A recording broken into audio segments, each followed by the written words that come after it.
YCP అధినేత జగన్మోహన్ రెడ్డి ప్రతిపక్ష హోదాపై clarity ఇచ్చేశారు. స్పీకర్ అయ్యన్న పాత్రుడు అలాగే తనపై వైసీపీ చేస్తున్న తప్పుడు ప్రచారంపై స్పీకర్ తీవ్రస్థాయిలో మండిపడ్డారు. మీ అందరికీ తెలుసు, ఈ 16వ శాసనసభలో సభ్యులైనటువంటి జగన్మోహన్ రెడ్డి గారు 24/6/2024 తేదీన నాకు ఒక లేఖ రాశారండి. ఆ లేఖలో అంతా చూస్తే అభియోగాలు, ప్రలాపనలు, బెదిరింపులమయం, అంతకంటే ఏమీ లేదు. దానికి తోడు తనకు ప్రతిపక్ష నాయకుడి హోదా అర్హత ఉందంటూ అసంబద్ధ వాదన చేస్తున్నారు. మీరందరూ చూస్తున్నారు టీవీలో దీన్ని. కానీ ఆ లేఖలో ఎలాంటి ప్రత్యేక అభ్యర్థన లేదన్న విషయాన్ని మీరందరూ గమనించాలి. ఈ లేఖ రాసిన కొద్ది రోజుల తర్వాత జగన్మోహన్ రెడ్డి గారు ఆంధ్రప్రదేశ్ హైకోర్టుని ఆశ్రయించారు. హైకోర్టు కూడా వెళ్ళారు. విచిత్రం ఏమిటంటే, తనకు ప్రతిపక్ష నాయకుడిగా ప్రకటించవలసిందిగా శాసనసభ కార్యదర్శిని, స్పీకర్ కార్యదర్శిని ఆదేశించాలని ఆ రిట్ పిటిషన్లో విజ్ఞప్తి చేశారు. జగన్మోహన్ రెడ్డి గారు పిటిషన్ ఇంకా విచారణ అర్హత కలిగి ఉన్నదో లేదో అని నిర్ధారించే దశలోనే ఉంది. ఇంకా రిట్ పిటిషన్ వేసే అర్హత ఉందా లేదా మీకు అని చెప్పి ఆ దశలోనే ఇంకా ఉంది.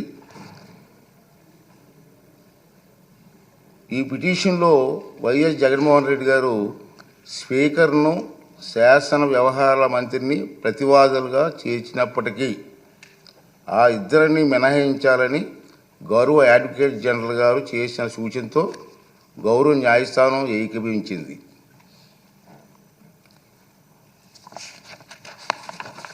ఈ న్యాయ ప్రక్రియ కొలిక్కి వచ్చే వరకు వేచి చూద్దాం అనుకున్నాను. నేను ఇంకా కోర్టులో పెండింగ్ ఉంది, పెండింగ్ చూద్దాం అనుకున్నాను.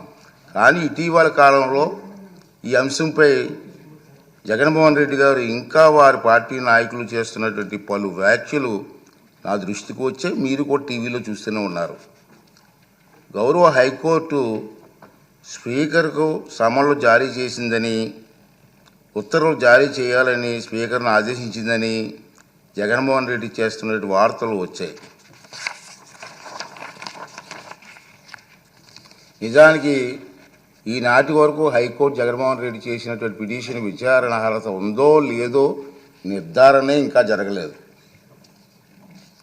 వైఎస్ జగన్మోహన్ రెడ్డి గారు ఈ రకమైనటువంటి తప్పుడు ప్రచారం చేయడంలో ఆశ్చర్యపడవలసిన పని ఏమీ లేదని నేను అనుకుంటున్నాను.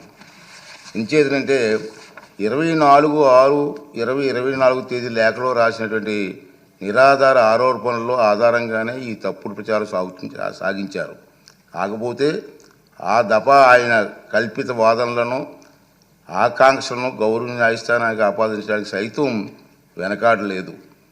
దురదృష్టవశాత్తు ఇదే ఆయన సహజ శైలి, మనందరికీ తెలుసు. ప్రమాణ స్వీకార కార్యక్రమం చిరకాల సాంప్రదాయాలను అనుసరించే నిర్వహించారు.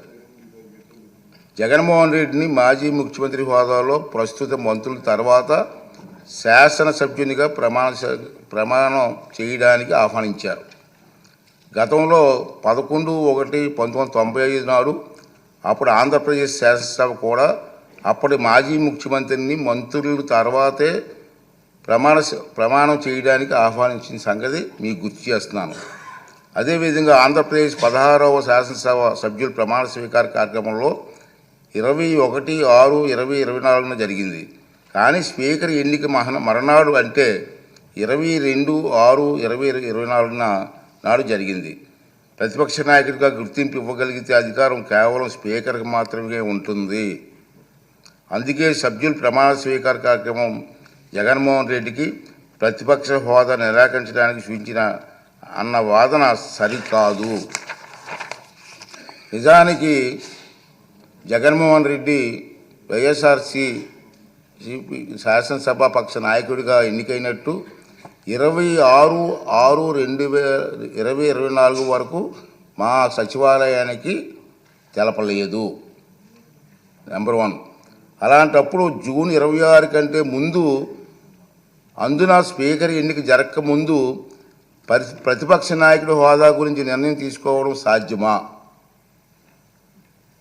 ఇది ఒకటి గమనించవలసిన అవసరం ఉంది.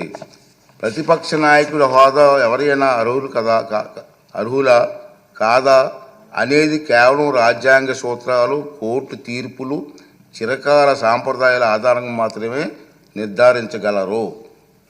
ఆంధ్రప్రదేశ్ వేతనాల పెన్షన్ చెల్లింపు అనర్హతల తొలగింపు చట్టం 1953లో ప్రతిపక్ష నాయకుడి హోదా ప్రస్తావన ఉంది. ఆ చట్టంలో సెక్షన్ 12B ప్రకారం ఎవరైనా ప్రతిపక్ష నాయకుడి హోదా ఇవ్వాలంటే వారు చట్టసభలో సభ్యులై ఉండాలి. 2, వారు ప్రభుత్వ వ్యతిరేక రాజకీయ పార్టీ సభలో నాయకుడై ఉండాలి. ఇది క్లియర్గా ఉంది. 3, ప్రతిపక్షంలో ఉన్న పార్టీకి అత్యధిక సంఖ్యాబలం ఉండాలి. 4, మరీ ముఖ్యంగా ఆ వ్యక్తి సభాపతి ప్రతిపక్ష నాయకుడిగా గుర్తించాలి.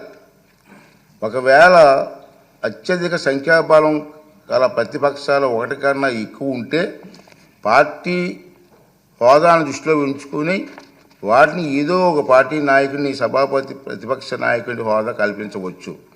ఈ విషయంలో సభాపతి నిర్ణయానికి తిరుగుండదని సెక్షన్ 12B చెబుతుంది.